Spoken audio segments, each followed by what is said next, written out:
Ladies and gents, I am the one and only DJ Storms, and I would like to welcome each and every single one of you back to the channel right here on YouTube.com. It is, of course, Thursday, August 19th, 2021, and this is the official rundown for WWE SummerSlam 2021, which, of course, is streaming live on Peacock this Saturday, August 21st, with the pre-show starting at 7 p.m. Eastern Time. I greatly appreciate each and every single one of you taking the time out of your days to come on and stop by the channel. Of course, I am not alone. Joining me here for this very, very special edition of the Rundown, he is a man who I've collaborated with a couple times before. He is a lifelong wrestling fan. He is a DJ Storms Posse member. He is the creator of the Hibiki TMD brand that houses podcasts and shows such as the Hibiki High Spots, Hibiki Quickie, the Slam Pigs podcast, and more importantly, he's my friend. Please help me welcome back to the channel once again, Mr. Hibiki TMD. How are you, good sir? Doing good. It's good to be here. I rarely ever do these on video, so yeah, it's a new era for your channel, a little new setup, and we're going to run down a show that I'm not in the slightest hyped for, pretty much. I don't think anybody is. I mean, you take a look at the overall build. This has probably been the worst SummerSlam build that I've seen personally. I've been watching wrestling for 13 years now. I really don't know what to make of this. The only match that actually feels like a match that's worthy of SummerSlam has been Edge and Rollins. With the way that they've been built, you would think that they're fighting for the Universal Championship. Even Reigns and Cena has been piss poor, dude. I don't know what the fuck they're doing, but they have just completely half-assed it. Not even half-assed it, like quarter-assed it. They haven't even put 25% of their effort into this build.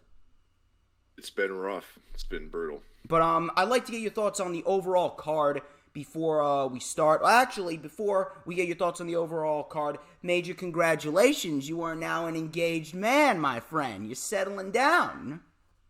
Yes. Thank you very much. Appreciate it. Big congratulations, man. You definitely deserve it. But anyway, what are your thoughts on this overall card? What are your thoughts on the overall build? And what do you expect to come out of Saturday's show?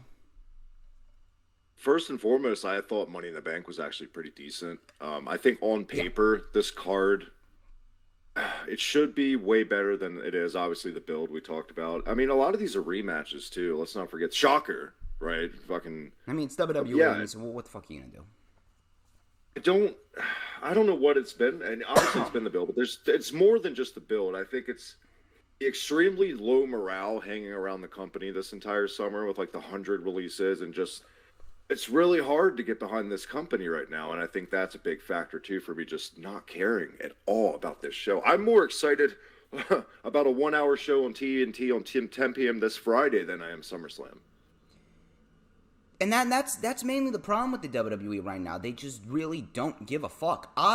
Personally, I don't watch WWE because I want to support the company. I just watch WWE out of habit at this rate because I got a nice group of people that are going to take time out of their days to watch me dissect the show.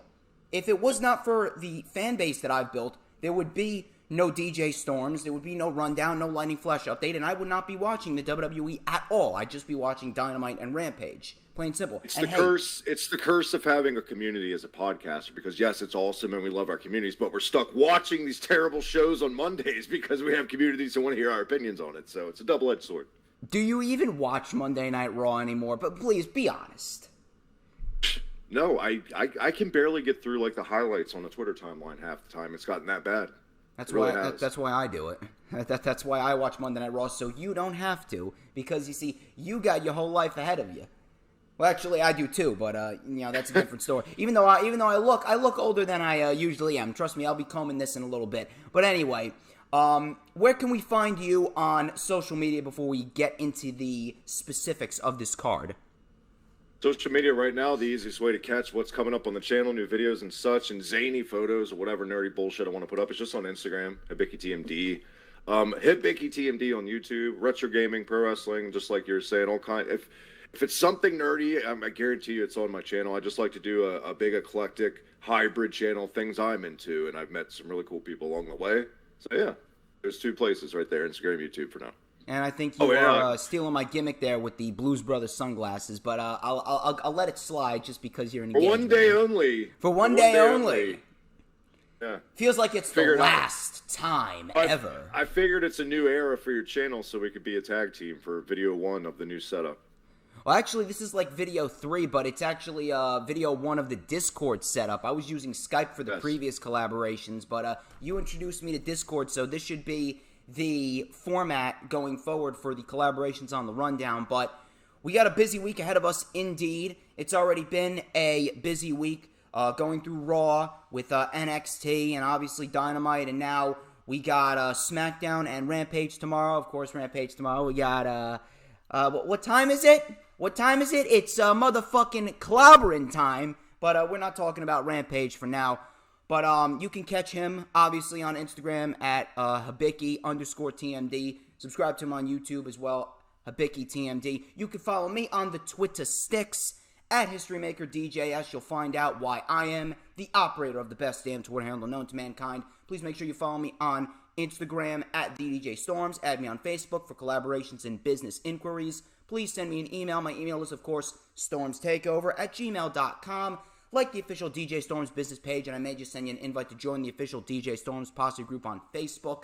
Please make sure you like the video. It is vital. It is important. It helps out me, it helps out Mr. Hibiki TMD.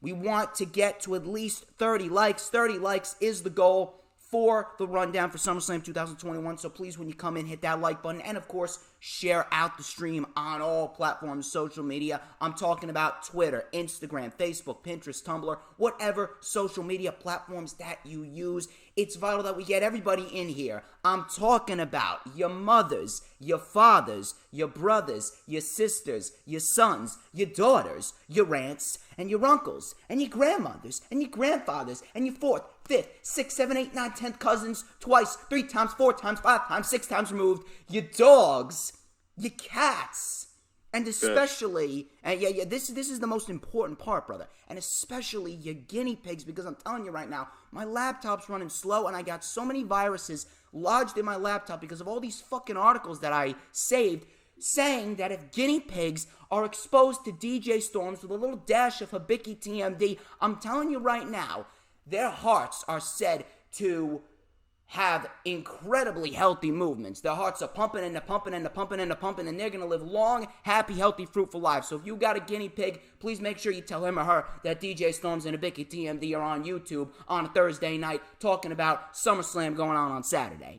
Of course, hit the subscribe button and hit the notifications bell with a huge coup de grace. That way you will know whenever I pop up on YouTube, because whenever I pop up on YouTube, it is, of course, the best time to be on YouTube, because it's the only time you're going to get to see this glorious sideburn chin strap combination, this beautiful mustache right here. Give me 1 sec, and then we're going to get into the SummerSlam matches, because it's Earl Cole's favorite part of the show. We lighted it up with a little bit of and a dash of and a whole lot of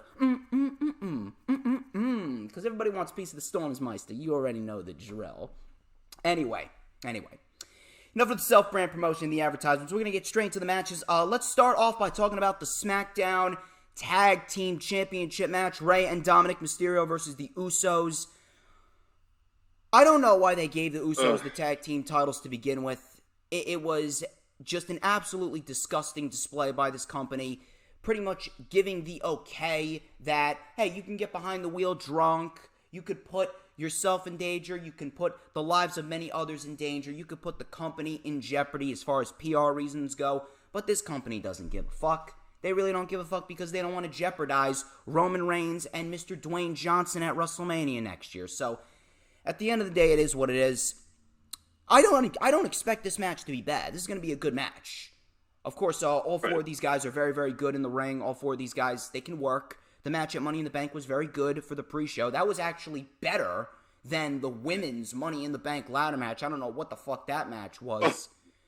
Dude, I don't know what the fuck that match was, but I expect a decent match from these two teams. That match was called 6 of the participants don't need to be in a ladder match at all. That's what that match was called. Holy shit, dude. But I don't expect this match to be bad. It'll be a decent match, but we've seen it already, and we've seen singles matches between all 4 of the competitors leading up to this match. I'm pretty sure we'll probably see a singles match tomorrow between either Rey or Dominic and one of the Usos tomorrow on SmackDown. But regardless, I think it's going to be a decent match. Do they put it on the pre-show? Probably, because you know that they got to have fucking Eva Marie and Alexa Bliss on the main show. Trust me, we'll be talking about that. But I don't see the Usos losing. The Usos are going to retain the SmackDown Tag Team Championship, and I absolutely see Rey and Dominic Mysterio moving on to something else, whatever that is, I don't know. To be quite honest with you, I wouldn't be surprised if they actually do another rematch at the September pay-per-view, which I believe is Extreme Rules. But I don't see the Usos losing the championships simply because of the fact that they just got started in this Samoan Dynasty bloodline faction storyline with Roman Reigns. And I actually do expect Naomi to join at some point, and she could possibly win the SmackDown Live Women's Championship. But as far as this match goes, I see the Usos retaining. I don't know when they're going to drop them to the Street Profits. I would personally wait until WrestleMania, but that's just me. I don't know how many teams they're going to put against the Usos to get them to WrestleMania and the Street Profits, because you only got 5 fucking tag teams on SmackDown, but I digress there. I'm going with the Usos to retain. Hibiki, floor is yours. There's absolutely no reason the Usos should win this. They just want them. They're trying to establish the dominance of the Samoan stable in general. I think Naomi's on the way, like you said. I'm with you, man. I didn't really get a chance to vent about this on my channel because we haven't recorded since, but the Jimmy Uso stuff is just the disgusting side of nepotism. Let it out, man. Let it out. It's just completely disgusting. It doesn't stop at Jimmy Uso. I mean, you have 2 other women on this roster who have no business being on national TV, let alone a indie show with 20 people watching it. It's disgusting. The amount of talented people that were let go this summer, just have spots filled like by these people that it's just so, it blows my fucking mind. It not only the nepotism, but how boneheaded of a move that was. It's like WWE is just asking for a PR nightmare with this shit. They're just asking for it. Like, what the fuck? Like, they're like, probably just selling the company, and they don't care about their PR because at the end of the day, the company's going to be in the hands of somebody else. Is it going to take Jimmy Uso actually killing somebody? No, absolutely. You know what I mean? That's the it's scary legitimately part. going to take him killing someone. They need to threaten him with his job and threaten him to go to rehab with his job because he cannot continue to do this shit. 4 times. Think about this. 4 times. Think about this. They sent Mike Bennett, whatever you want to call him, to rehab just for having a drinking problem, and I don't think he had any DUIs, right? Not that I know of. Not that were made public. But Jimmy Uso. I don't want to turn this match into the Jimmy Uso show, but yeah, it sucks. It really sucks. But yeah, we're the Usos across the board here. Absolutely no reason for the Usos to lose the tag team championships.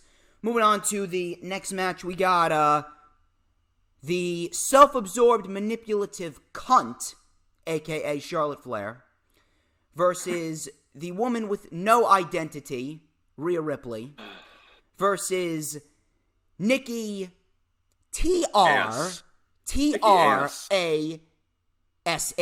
Nikki Trash.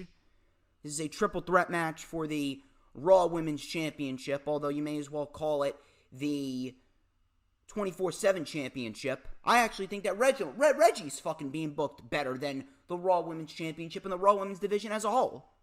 This guy's fucking swinging from trees, jumping over cars like a fucking spider monkey. And how long has he held that title now? Like a month? He's probably probably the longest reigning 24/7 champion there is. But yet we have Nikki Trash as the Raw Women's Champion. Where do I even begin with this? I don't even know where to fucking begin with this. You know what the interesting part about this is? The interesting part is with Andrade now in AEW and Ric Flair gone, what's going to happen to Charlotte now? It's going to be a very, very interesting scenario to see what happens with Charlotte Flair now that everyone that was surrounding her, that was close to her, is really just branched off doing other shit. If Ric Flair shows up in AEW to manage Andrade, it's going to be very, very interesting to see how they treat Charlotte Flair. If she is not the Raw Women's Champion by the end of September, then you know it has something to do with Ric Flair. It's either they're just going to give Charlotte the championship right out of the gate, or Nikki Trash is going to beat Rhea Ripley, retain the title, and then we're going to get a one-on-one match at the September pay-per-view. And I don't know whether or not they're going to give the title back to Charlotte, but the fact that Charlotte Flair lost clean a couple weeks ago on Raw for like the first time in 2-3 years, that speaks volumes. That speaks volumes, and that has something to do. I don't know what, but it has something to do with Ric Flair. Something that we're not hearing about, something that is not being made public. I don't know what, but you just got to keep an eye out on this match for that specific reason. It's going to be very, very interesting to see what happens to Charlotte going forward into the fall. Now, I don't know who's going to win this. Quite frankly, I don't give a shit. Matter of fact, this match doesn't even belong on SummerSlam specifically because of Nikki ASS, as you were going to say.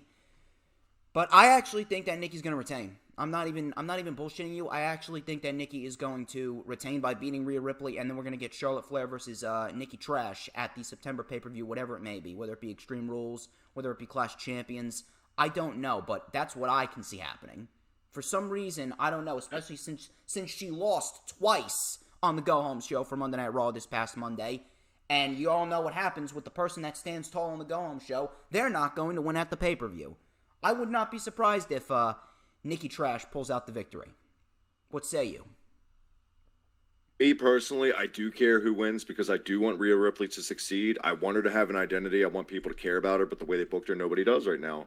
She's dead. Mean, slowly, I wouldn't say she's dead completely. You can salvage it. It's early enough, but you need to do it fast. You need to fucking do it fast. Nikki Trash shit is beyond a failure. Even if they would have taken their time to invest in building up Nikki as the underdog for a couple months to string it along to eventually win the title, it's not going to work. It's always going to be compared to other people that did this gimmick better from the get because it's a carbon copy, just like a Kmart version of the Hurricane.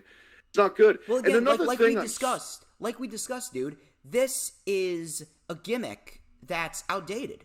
This is a gimmick that worked 20 years ago because 20 years ago, the demand, the mentality, and the market of wrestling was much, much different back then. It was mainly about characters back then. The work rate didn't really start to come in until the days of Eddie Guerrero and Chris Benoit becoming world champions. That was when work rate really started to take over in terms of character.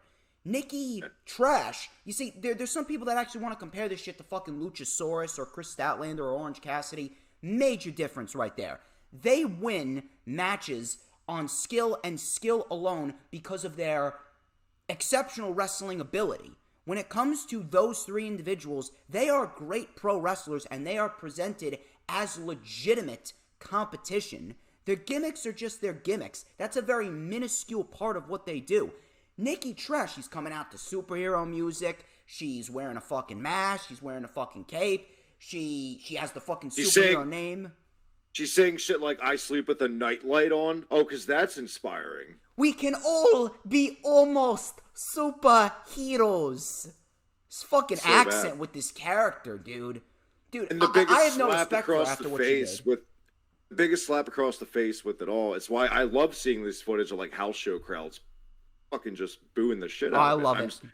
I love these piped in cheers. You can see the crowd literally thumbs downing on TV, but all these piped in cheers, it's such bullshit. It really is. You remember back in '98 when they quote kick-started the Attitude Era and Vince did that promo, just him in the studio saying, "We're not going to insult your intelligence anymore. We're going to get edgy." What happened to that, Vince? What, insult our intelligence? Come on, man. Monday Night Raw in general is an insult to our intelligence. Just the first 5 minutes of the show alone is an insult to our intelligence. Vince McMahon is an insult to our intelligence. Don't even get me fucking started. And the only reason why this is succeeding is because Vince likes it and Nick Khan likes it. Those are that's it. That's it. And they think that they want gimmicks that cater to kids sprinkled in the roster too. It's not even that. No, it's not even that. Did you see her new shirt that came out like yesterday or the day before? Oh my god, dude. It's so bad. Here's the thing. Who's designing these fucking things? Somebody that gets paid to sit at home on Photoshop and just do that all day. It looks like to me. I think the thing is, the WWE's not realizing kids aren't watching this shit anymore. Even kids don't think wrestling's cool right now. All you got's your hardcores right now. That's all that's hanging on are your diehard hardcores who watch out of habit, like you said. That's it. People, they honestly don't get it. They just don't give a shit. Vince just wants gimmicks, and Nick Khan loves Marvel and DC. Thus, they crapped out Nikki Trash.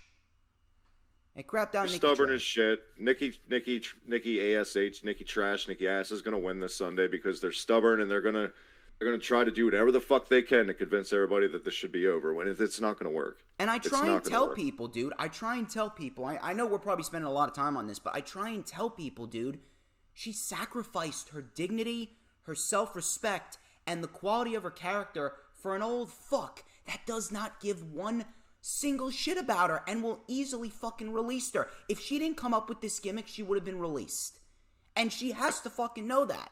But yeah, some people want me to be happy for her. No, I'm not going to be happy for her when she's spitting our faces after that great sanity gimmick 4 years ago. If it keeps going at this rate and the way people are turning on it, she'll be on Impact in a year or so, or Ring of Honor. Dude, they don't care. She's not even going to be in the company. They don't care because Vince likes it, Nick Khan likes it, and on top of that, they think, oh, any reaction is a good reaction. No, they're not at that stage anymore. And then one more thing before we move on from this match, something that's kind of the umbrella factor for this whole thing. Every time you take a babyface and make them Mr. and Mrs. Money in the Bank, you take a big risk with doing that because the Money in the Bank's tailor-made for a heel. To cash in on someone like that's a chicken shit heel thing to do. You know, when a babyface does it, it's like, okay. If you think about it. Not necessarily. It's all about how you book them. It's all about how you book them. But you still take a risk where that comes off as, oh, that heel is kind of, or excuse me, that babyface is kind of a chicken shit. Now, there's a way to make it work. You know what I mean? But obviously we've seen it before, but I feel like it's a risk to take. Everyone does that at the end of the day. That's what the Money in the Bank briefcase is known for. Literally, everyone that's cashed in the Money in the Bank briefcase successfully, minus RVD, every single individual, face or heel, has always cashed in the Money in the Bank briefcase on a vulnerable champion. That's what it's made for. That's the logical thing to do, no matter if you're a heel or a babyface. Right. So at the end of the day, it really doesn't matter. I think with like when the babyface calls a shot like RVD did, though, that also makes the babyface seem more admirable. Or they're going to do it the honest way. What a good guy. You know what I mean? So I'd like to see that come back. They haven't done that since RVD. You're right. At least one more time. Call your shot with it. I want to do it at WrestleMania. You know, something like that. I don't know. They had the opportunity to do it with Big E, but the question is, who do they do it with? What the fuck are they even doing with the briefcase right now? Dude, they had Baron Corbin steal it. They had Baron Corbin fucking steal it. Dude, this Corbin storyline, fuck. We got to talk about this. Did they not hear the reaction the Big E got when he won it? Exactly. We need to talk about this before we move on to the next match, which is actually a SmackDown match as well. Dude, this Baron Corbin storyline is fucking terrible. And I mean fucking terrible. It makes no fucking sense. We're supposed to believe that this guy is poor, he's homeless, he's jobless, he's lost his wife, he's lost his kids, he can't get a bed, he can't get a shower, but yet he's working for the largest wrestling company in the world, contractually obligated to a contract that I'm 1,000% positive is worth over $100,000 because he's got seniority with the company, but yet we're supposed to believe that he's poor. And here he is stealing the briefcase. That's the best you got for Big E in the interim when you're trying to build him up? He's not ready for a world title, but that's the best that you got to build him up? I agree. Dude. I'm going to date myself with this. It's just as stupid as when WCW did this in 95 with DDP when he lost all his money. He works for Turner. Of course he's got some fucking money coming in. He's on Turner Television for WCW. I hate this kind of storyline. I really do. I'm just waiting for the fucking Happy Corbin shit to come to life. We're gonna be watching Happy Corbin putt golf balls across the grass to save his grandmother's house. It's gonna be great. It's gonna be great. He plays the role of Chubbs in that movie. Big E. Oh, come on. Big E. Big E. There you go. Baron Corbin stole my briefcase. What was? Can I ask you a question? What was wrong with the Lone Wolf who just squashed people? Exactly. What was wrong with that? Exactly, dude. It's Lone Wolf or bust. The Lone Wolf had the potential to be a world champion, but the moment they got rid of the Lone Wolf character in 2018, Baron Corbin has become one of the worst acts in all of pro wrestling. Constable was shit. General manager-elect was shit. I don't even know what the fuck he was after the general manager-elect. He continued to wrestle in a fucking suit. And then he won TGI Fridays Corbin. TGI Fridays Corbin. TGI Fridays Corbin. King Corbin. Now he's homeless Corbin. Dude, just bring back the fucking Lone Wolf. He's not even on SummerSlam. Hey, he could be on SummerSlam. We could be looking at Corbin and Biggie for the Money in the Bank briefcase. Who the fuck knows? We got Smackdown tomorrow. It was totally all downhill when he lost the Money in the Bank or whatever to John Cena, or he lost that one match to Cena, right, a couple years ago. That was at SummerSlam, but he did win the US. He did win the US title a month and a half later, and he was a decent reign. He should have held it longer, to be quite honest with you. But in 2018, he should have been a world fucking champion. They dropped the ball with him. But anyway, we're moving on to the next match here. Bianca Belaire and Sasha Banks for the SmackDown Live Women's Championship. Reportedly, is this match happening? I don't know, to be quite honest with you. According to Sean Ross Sapp, Shawnathan, you know, the guy that I live rent free in his head, the guy that is jealous and envious of me. I don't get paid a fucking dime, and I can do his job better than he can. Who's that chick that does it with him? Denise Salkadoo, I think her name is. I don't really know much about her. All I know is that she does the Raw reviews with Shawnathan. Anyway. It's so funny to see Sean Ross Sapp melt down like a teenage girl on Twitter when anyone says anything negative to him. It's hilarious. It really is. People try and get on me for melting down when people say something negative. I just block and move on. Yeah. But anyway. Fightful. You got to start calling him Shawnathan. Just that's got to be like an inner thing in around my community. We're all just gonna call him Shawnathan. Anyway. I don't know if this match is happening. I really don't know if this match is happening. No one has specified anything. No, not PW Insider, not Shawnathan, not Brian Alvarez, not Meltzer. No one has specified anything as far as what is going on and why these two were out of the live events. But let's just say, for argument's sake, this is going to happen. I expect this to be a good match. Their WrestleMania match was great. Probably the second best match on the entire WrestleMania card. Both women can go.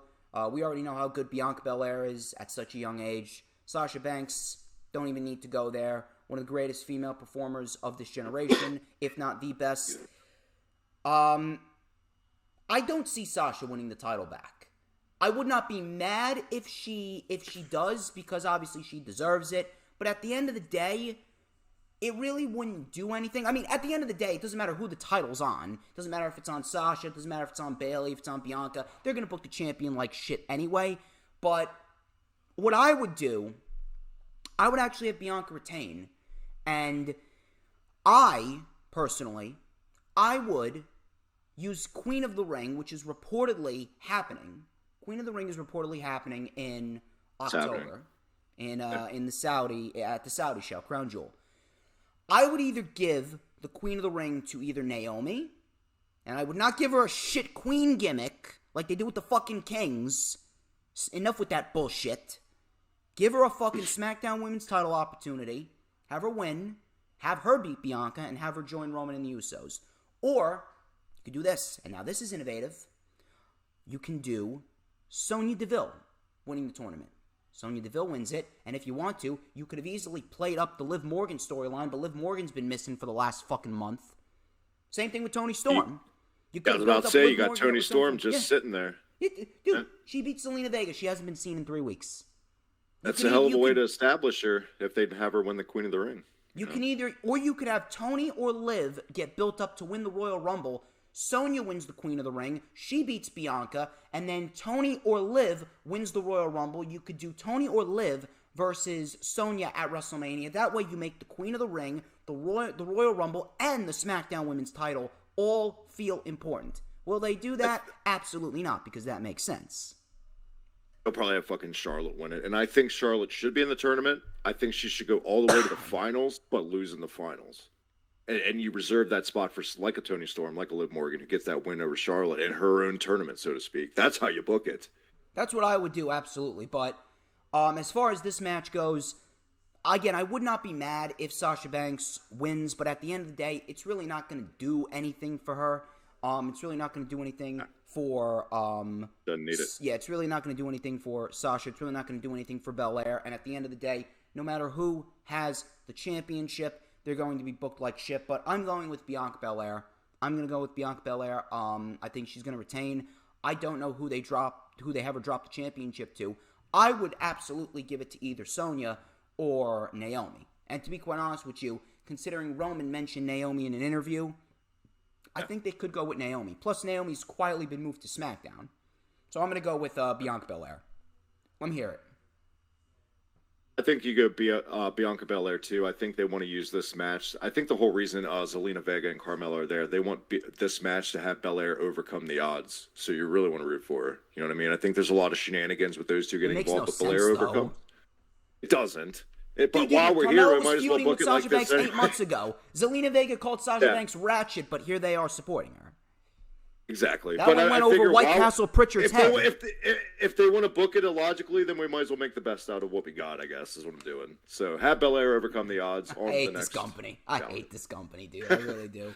But we have not gotten a single prediction wrong here. We are both very, very, very similar across the board here with predictions. Let's see if we can get this one I'm sure we'll right. disagree soon enough. Soon enough, probably. Edge and Rollins. What I think is probably going to be the second best match of the night, right behind Reigns and Cena. Maybe it could end up being the match of the night. Who knows? Maybe this could end up being the match of the night. Edge and Rollins. Build's been great. This build has been easily, no question, hands fucking down, the best build in all of WWE going into SummerSlam. These two have had great promos. These two have had a great back and forth. They just have natural chemistry. Everything has flowed very, very nicely. It has made sense. They've brought up what happened 7 years ago with Edge nearly dying at the hands of Rollins when Rollins nearly stomped his head on a briefcase. So, John. I've been loving this. I see Rollins winning. Rollins absolutely is winning. Edge, he's contracted to 7 matches per year. And this would be his 7th. Edge is going to go away until the Royal Rumble. Rollins is going to win. And considering Rollins has been getting some fairly big victories over people this year, he beat Shinsuke Nakamura a couple times, he beat Cesaro a couple times, now he beats Edge. Seems like Rollins is going to be the next in line after John Cena inevitably loses to Reigns, and Rollins is going to be an interim opponent for Roman, because obviously you need to feed Roman some interim opponents before we inevitably get Roman versus Dwayne at WrestleMania 38. But I expect this to be a fantastic match. I do not expect anything less but A+ from these two. The story's been great. Promos have been great. I expect the match to be great. And I expect Seth Rollins to win. Expect a really good match, possibly a match of the night, like you said. However, I feel like Edge is yet to have really any win, really, except the Rumble. If he's going off TV anyway, there's a way to do this. Okay. But I would have Edge win. Okay? Edge, but hear me out. Edge barely pulls it out. Like, he's fucking scrapes. You know, the old lion barely scrapes to beat Rollins. But after the match, Edge is celebrating. Then you have Rollins be a vicious, nasty heel and attack him and really go for the neck or something. That way you write Edge off television, meanwhile giving Rollins his heel heat back. So both guys kind of win in a way. And that can set up Edge's revenge when he returns. At WrestleMania next year and do a rematch? Yeah, that's what I'm saying. Yeah, then you pick, Edge come back. The only reason Edge, like, one more ride for Edge is just to get Rollins. He doesn't care about titles anymore, but that motherfucker Rollins for Edge. So that's how I would do it. Well, then who do you feed Roman after Cena, if not Rollins? It's too early for Balor. Balor should be the guy that they should be building up for next year's SummerSlam to beat Roman. It's either him or Big E. Balor shouldn't even be on SmackDown. Balor should be on Raw challenging Bobby Lashley. No, but instead we got Goldberg. Oh, Jesus Christ. Then we got Cocaine Beardberg. Kokieberg. No, that's how I book it. I think it helps both guys more that way, as opposed to just Rollins winning in a good match. You could tell more of a story that way. I'm expecting Rollins to win specifically because of the fact that I think Edge is just back to just put people over at this rate because he doesn't need it. He's just back to end his career on his terms. So we're actually going to differ there. And so he's got Edge, I got Rollins. We're going to have to put some money on that one. Damien Priest versus Sheamus. This is for the United States Championship. I'm going to let you take this one first. Let me hear It's it. nice to see Damien Priest have a match with somebody not named The Miz. And John Morrison and Johnny Drip Drip. Come on, you gotta love America's Moist Wanted, you splash hole. People in this company get paid six figures to come up with shit like Moist TV. How depressing is that? And we have like regular everyday jobs. I like my regular everyday job than having to work for that shit company. That's true. At least I'm well respected over at my day job. That is true. No, I think you got to do Priest here. I'm so sick of hearing how much of a star he's gonna be and how much potential he's gonna have. Time's ticking. He's no spring chicken. You need to do it now. You need to pull the trigger on Damien Priest. Credit to Sheamus. Sheamus has had a pretty goddamn decent run as U.S. champion. Really good matches. Made Sheamus actually interesting for me again, which hasn't been since like the Bar. I got Priest all the way, and I think this will be a big hoss fight. Two big guys just beating the shit out of each other. I love that kind of match. Yeah, I expect this to be a decent match. I'm afraid they're probably going to put it like in the middle of the show when the crowd's kind of half dead. Hopefully not. Hopefully they'll be somewhat alive for this match. Damien Priest wins, hands down. But at the end of the day, it's going to mean nothing because it don't matter who the fucking champion is. At the end of the day, they're going to have him lose in a championship contenders match to someone like fucking Akira Tozawa and his ninja power.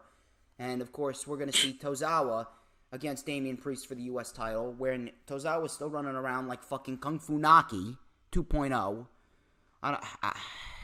Indeed. Dude. I don't even know where to begin. 24/7 title, why is that still a thing? Side note, why the fuck is that still a thing? Why? Because USA really likes it. Makes them pretty much. Fuck USA. Fuck USA Network. But, yeah, no doubt about it. Damien Priest wins. But I'm afraid that they're going to have him go right back to Miz and Morrison afterwards. Dude, 85% of his matches has been against Miz and Morrison, and he's been on the main roster since the Royal Rumble. 85% of his matches. I'd love, and it's not going to happen at all, but I'd love for them to rejuvenate Cedric Alexander, make him a heel, and have him and Priest have a nice little feud. Cedric, you got Cedric just sitting Garza, there. Shelton, Humberto, Ricochet. Come on. I thought they were actually starting to do something with Ricochet again, and now he's just off TV, pretty much. No, they're not doing anything with Richard O'Shea. It's over. Guy is absolutely better. Keith Lee's another one. I would have him drop it to Keith Lee. I would legitimately Shout out to Keith Lee, by the way, man. That's it's a rough road this year for him. Glad he's doing all right. Yeah, absolutely. But why is he off television now, though? I don't know. Why am I still seeing Karrion Kross and Jeff fucking Hardy every week? Every week! What the fuck is happening? Well, minus Keith Lee twice. Ugh. Minus Keith Lee twice. Oh, by the way, did you know that Karrion Kross actually lost his debut in 2 minutes to Jeff Hardy? And then he lost to Keith Lee again 2 weeks later.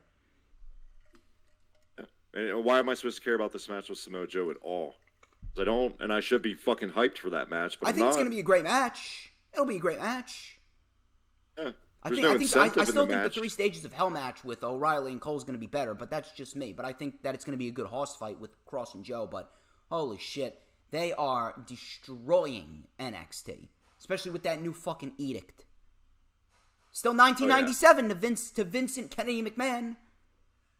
Think about this. This company has taken... We know the amount of NXT guys they've squandered over the past couple... But to take 2 guys like Aleister Black and Karrion Kross, those are layups. That's easy as shit to book, and they fucked it up. Ricochet, too.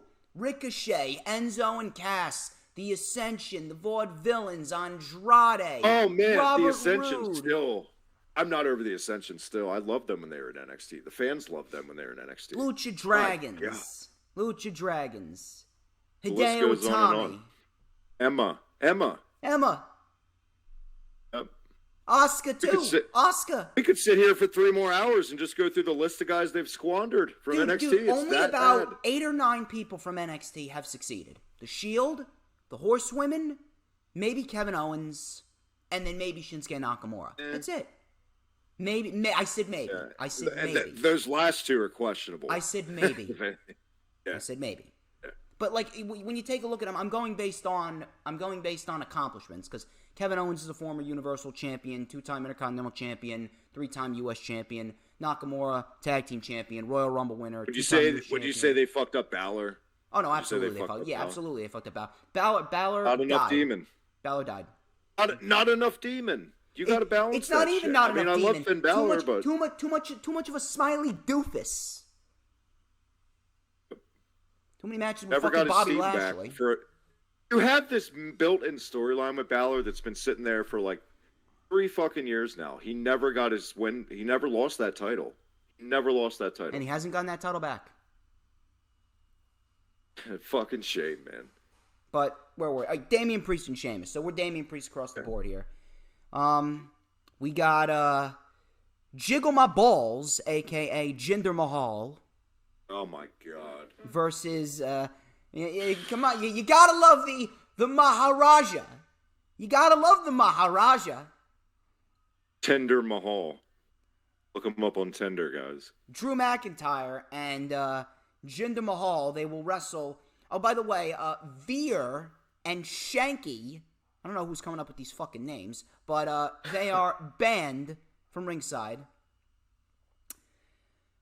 I don't expect this to be as bad as Roman and Jinder from 2018 Money in the Bank, but it's gonna come close.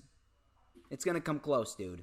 It's absolutely gonna go come either close. way. I feel like these two guys could maybe surprise us and have a good big hoss fight, but probably not. Poor Drew. Drew's got to carry it. Drew's easily got to carry it. Mahal can't move. Here's your reward for carrying the company during the pandemic era, Drew. Back down the card you go. My God. It's not bad that he's on the undercard, but it's bad he's in a feud with fucking Jinder Mahal. Why is AJ still a tag team champion? Why don't we have AJ and Drew in an undercard Why match? is he still a heel? Why is AJ Styles... Do you hear the reactions AJ Styles gets? It's not that he's a heel, dude. It's that he's walking around with the Black Ray Khali. It's not that he's a heel. Just put him in there with someone like Drew, give him 15, 20 minutes, and let him put on a fucking show stealer. Simple. Thankfully, we'll get there in a little bit. I'm sure we'll both agree that they're not going to walk out of SummerSlam with those tag belts anyway. Oh, no, absolutely not. Absolutely not. Get back to singles action. Yeah, after that reaction on Monday with Riddle and Orton, oh, yeah, absolutely not. But McIntyre and Mahal, dude, they released Aleister Black, Buddy Murphy, Ruby Riott, Bronson Reed, Mercedes Martinez, Bobby Fish. They released Andrade, but you kept Jinder Mahal, Nia Jax, and Tamina, and Eva Marie, and Alexa Bliss. At least one defense I can give them for keeping Jinder Mahal is how big they are in India. So they want to have like that Indian star for them. They did nothing. Roman Reigns, when he was a babyface, and he sucked as a babyface, he was more over in India than Jiggle My Balls. I mean, come on. And, who wins this match? Yeah. I don't give a shit. Just have Drew Claymore the shit out of him in 3 minutes. Not in 3 minutes, 3 seconds, and let it be done. Yeah, I agree. Put this in between 2 show-stealing matches. Have it last 30 seconds with a Claymore. And have it be done with it. Yep. Drew wins. I agree. Your favorite match, Alexa Bliss versus Eva Marie. Man, gotta love... is it a handicap match or is it a tag team match? Do we have Piper Doudrop Niven and Eva Marie versus Alexa Bliss and Lily? Is it a tag team match or is it a singles? Dude, I expect AEW chants. I expect We Want Wyatt chants. I expect CM Punk chants. I expect a Mexican wave. And if someone can sneak a few beach balls in there, I expect Beach Ball Mania to run wild for however long this match goes. I hope they put on a 15-minute match just to see all of that unfold. Any thoughts? My thoughts on this match got me singing the blues. Oh my God. This is... Why? Why? Eva Marie. My name's Mr. John Laurinaitis. And man, Eva Marie, she's got a bright future. And she's going to succeed in the great name of People Power. I hear you used to be a lingerie model. I'm going to put you on the card. Oh, she was more than a lingerie model. Oh, yeah? Oh, she was more. If you saw her past photos. Here's my question with the Alexa Bliss thing. At this point in the game, take out the Bray Wyatt stuff. Just let's say that never happened. Let's say Wyatt was so... Even then, why is this still going on with Alexa Bliss? Who is this for? Who is this catering to besides Alexa Bliss stands? Who post 400 creepy pictures of her on Instagram every day because they're weirdos. Who is this for? This is piss poor television. It's beyond bad. It's stagnant. Dude, Lily's the #1 selling merchandise piece on WWE.com. Literally, Alexa Bliss, I said this before. I said this on the Rewind for Money in the Bank. Alexa Bliss could literally walk out to the ring with about 10 boxes of Domino's pizzas and just smear herself with the pizzas, and the crowd will cheer for it. Because they're a bunch of dumbass simps. Exactly. Who wins? Actually, you know what? Nobody. Dude. Nobody wins with this match. I've said this before. If one of these individuals ends up making the other individual disappear and we never see one of them again, I may have to become a fan of that individual. If Alexa Bliss makes Eva Marie disappear. In a perfect world, Shayna Baszler just comes out in a shoot and beats the shit out of both women and leaves, and the match is a no contest. In a perfect fucking world, and you rejuvenate Shayna Baszler, and you get over the stupid female fiend bullshit. You fire Eva Marie. Why the fuck did you even bring Eva Marie back? I get it, she's very beautiful, but she's not a wrestler. Dewdrop is beyond insulting for someone that's covered NXT UK since its launch on my channel. Piper Niven is a tremendous performer. That's what Nia Jax should be. In front of nobody. Nobody. I feel super bad for Piper Niven because that accident with Natalya on the roll up and broke, that could have happened to anybody. Whereas with people are comparing her to Nia Jax, whereas with Nia Jax, that's just reckless incompetence time after time. Piper Niven thing was that could have happened to anybody.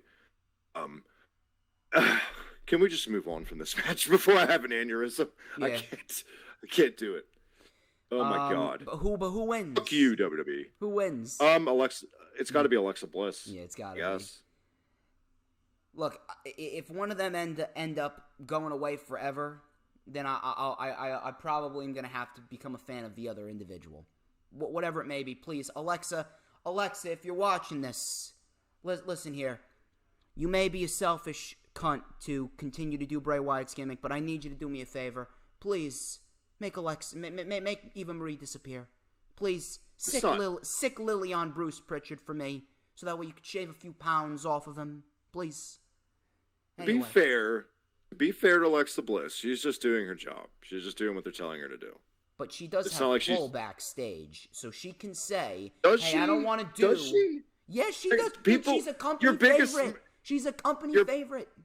Your biggest merch seller just got shit canned a couple weeks ago in Bray Wyatt, so I don't know what to believe when I hear people have pull. She is a company there's no rhyme or reason. favorite. She's a company favorite, and the reason why she still has this gimmick is because Bray Wyatt is the creative genius. They took his gimmick, they gave it to Alexa, who's a company favorite, and they're having her continue to do it on television. Meanwhile, Alexa Bliss could easily say, I don't want to do this shit anymore. Because at the end of the day, Alexa Bliss ain't gonna get buried. Maybe she has done that though, and she gave her shit. I haven't heard anything. We don't know. I haven't heard anything from any insiders. Not Ringside News, not Jonathan, not Ringside Ryan News. Get out of here with Ringside News. I have no problem with them. They're actually very accurate at times. I actually like Ringside News. That's just me though. Maybe it's just because I'm an asshole and, they're run by assholes. Assholes like assholes, Everyone's in it. Assholes are like opinions. Everyone has one. Anyway, to a match that I think is going to have the best moment of the night. not the best match, but the best moment. RK Bro versus AJ Styles and Omos for the Raw Tag Team Championship. I'm not even exaggerating when I say this. Matt Riddle and Randy Orton have been the second best thing in all of WWE, right behind Roman Reigns. And they have literally been the only positive thing about Monday Night Raw. The back and forth between them is great. The organic nature between them is very, very, very, very fun to watch. The crowd loves it. They actually have like a natural chemistry. And on top of all of that, I said this all the time, Randy Orton legitimately looks like he's having fun working with Matt Riddle. You don't see that. I have not seen that from Orton in a while.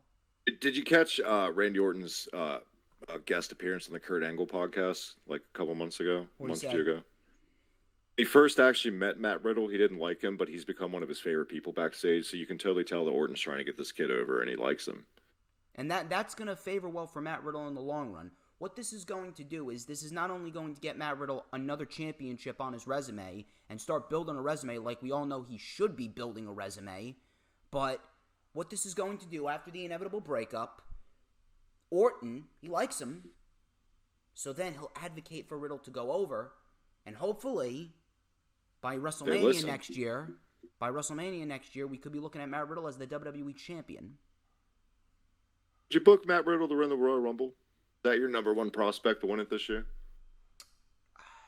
There's a lot of factors. It depends who the WWE champion is.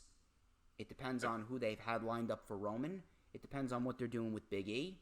It depends on a lot of things, actually. To be quite honest with you, this is actually going to tie into the next match, which is the WWE title match. I don't know. I have this strange feeling with the Saudi show coming back in October, and I mentioned this before. There's 3 reasons why Bobby Lashley cut that promo on the last Thunderdome episode of Raw on Kofi Kingston before he decimated him at Money in the Bank. Number 1, the Lashley train, toot toot, was done, and I was correct. 2, Goldberg at SummerSlam. I was correct. 3, Brock Lesnar, which is still yet to come. I thought that they were going to do it at Survivor Series because they want to make Survivor Series a big show with The Rock coming back to start up a program with Roman. I wouldn't be surprised if they were going to do Brock and Bobby. But with the Saudi Arabian show coming up, if all works out well, seems to me like they're saving Brock Lesnar for the Saudi show, and they're going to have Brock Lesnar beat Bobby Lashley. And I said, the only way that I will even entertain that idea, even accept it slightly, is if they build up Matt Riddle. Matt Riddle Lesnar. WrestleMania, and they give Matt Riddle the WWE title. That's the only way I will accept it. That's it. Fair enough. But RK Bro, absolutely winning the tag team titles. And it's going to be a beautiful thing. They are easily carrying Monday Night Raw. They are the best thing about Monday Night Raw. And I'm very, very happy that Matt Riddle is getting the shine. And Randy Orton, he likes working with. He's having fun. And it's a beautiful thing to see, and this is going to favor well for Matt Riddle. What happens with Styles? I don't know what the fuck happens with Styles. Get him the fuck away from Omos. We haven't even gotten an explanation as to why Omos was even enlisted by AJ Styles, so why the fuck should we even care? So at the end of the day, let's get rid of him. Why do we need Omos on television? Why do we need Omos on television? Why? Because he's not a midget, right? He's not a midget. He's not over 30. He's absolutely 30, just saying. But seriously, why the fuck do we need Omos on television? Styles, go back to being solo. Matt Riddle and Randy Orton are your new tag team champions. Floor is yours. Anything I would say after that is copying, pasting what you said. I completely agree. That's how you do it, and you try to get Styles fixed somehow after this. How? He's been with Black Red Collie for 10 months.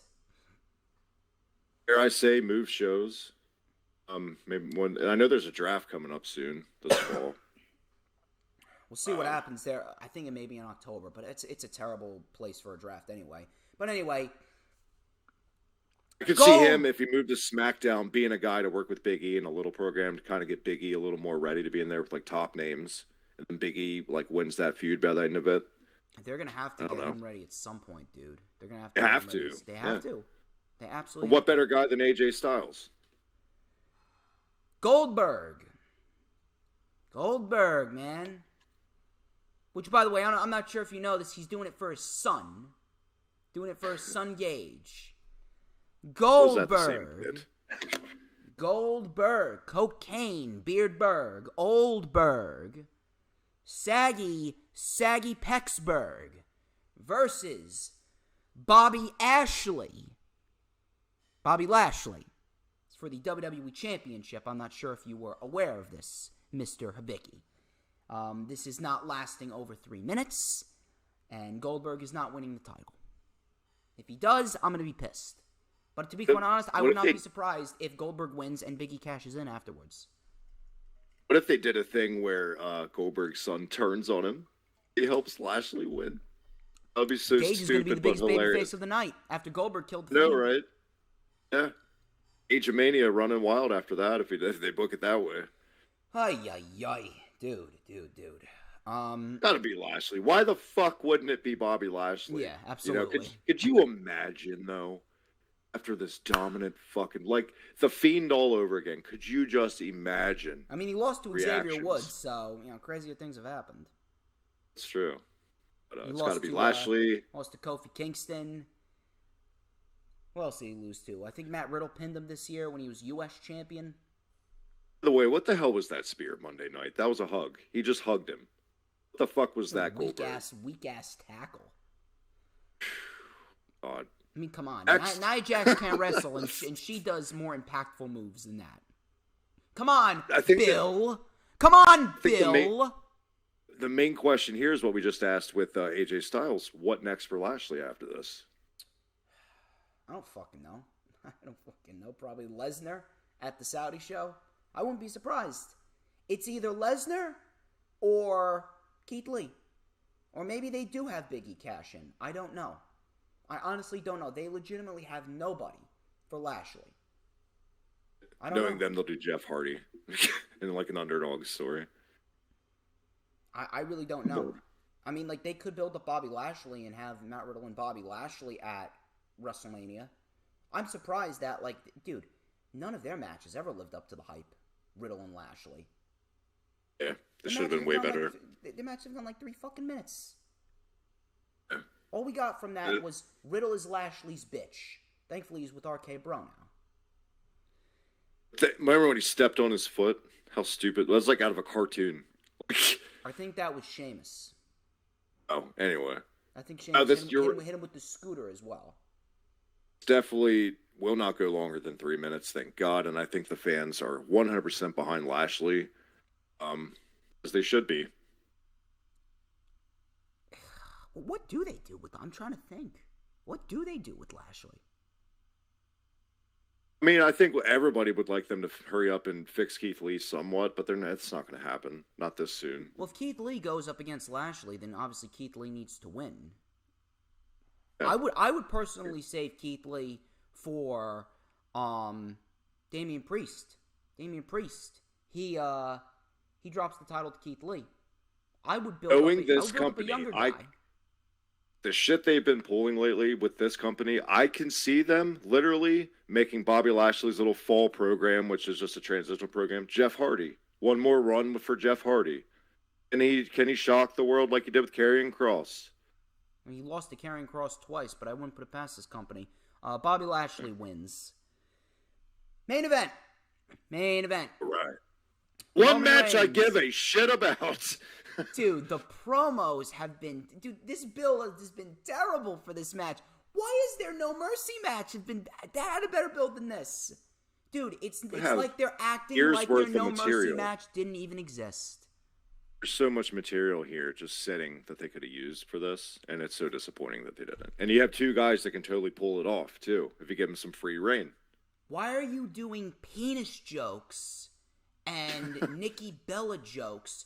Why didn't Roman say, hey, you know what? You're going to give me a nice slice of humble pie, but didn't you have the opportunity to do that 4 years ago when I was just a corporately created John Cena bootleg and you failed? So what makes you think you can beat me now? Meanwhile, Cena could say, you're becoming complacent. 2 questions have been looming over you. Who's going to take that title off of you and when? You think that because you've beaten everyone, that gives you the right to come out here, go through the motions, and half-ass it. And when you're complacent, all you're going to make is one mistake, and I'm going to capitalize on that opportunity. Why couldn't they have said anything along those lines? And you could have even thrown little shots in these promos to set up other storylines. Roman could have said, you know what? You're just like my cousin. You left for Hollywood. And that could set up some heat for him and Rock later on. You could have come on, man. Let's talk about missionary sex and penises and the missionary line was fine, but then they just drilled it into everyone's head. The missionary line. Let's have Paul Heyman out there singing like an idiot. That was funny though. I think why we've gotten a lot of those out of nowhere like sex references is because Fox has requested not as PG content, a little more adult. Let's turn up the tempo a little bit. It's just the execution. Execution is so piss poor with it.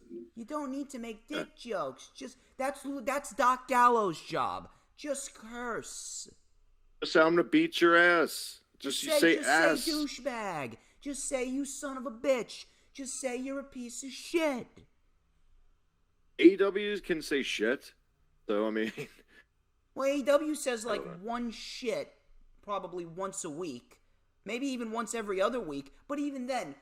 You don't need to be TV 14 in order to execute lines well. You don't. You just need good substance.